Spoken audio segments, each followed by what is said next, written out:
mengejar impian finansial. Panduan dari nol sampai jadi bisa mengolah keuangan. Kenapa impian finansial penting? Impian itu kayak bensin buat motor atau mobil hidup kita. Bikin semangat dan ngarahin kita ke tujuan.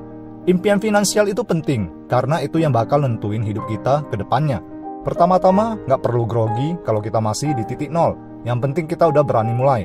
Impian finansial bisa dimulai dari hal-hal kecil yang bikin kita pengen berubah. Menentukan impian finansial. Yuk tulis impian finansial kita. Mau punya rumah, bisa nabung buat liburan setahun sekali. Atau investasi buat masa depan. Impian itu kayak GPS, ngasih kita ke arah yang jelas ke tujuan. Buat anggaran itu kayak ngasih nama jalan di GPS, biar kita tahu kemana duit kita pergi. Jangan takut buat ngurangin pengeluaran yang nggak perlu. Itu bukan mati gaya, tapi jalan pintas buat mencapai impian. Investasi dari nol, nggak usah bingung sama investasi. Kita bisa mulai dari yang sederhana dulu. Mulai dari reksadana atau saham yang sesuai dengan tujuan finansial kita. Pelan-pelan kita bisa coba belajar jenis investasi yang lain. Dana darurat sebagai pelindung. Dana darurat itu kayak asuransi buat kehidupan finansial kita. Kapan aja bisa dibutuhkan.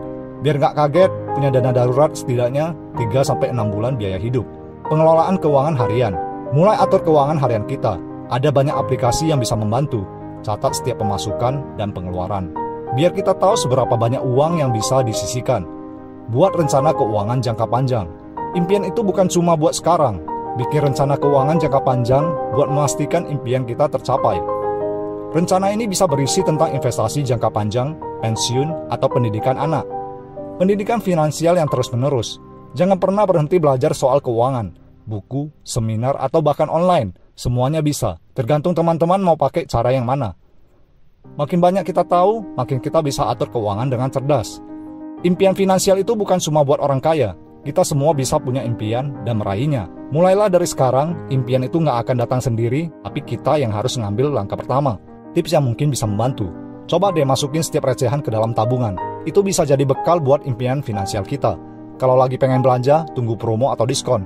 Duit yang kita hemat bisa dipakai untuk mencapai impian. Semoga panduan sederhana ini bisa membantu kita semua untuk mulai mengejar impian finansial. Ingat, yang paling penting adalah konsisten dan enjoy dengan prosesnya.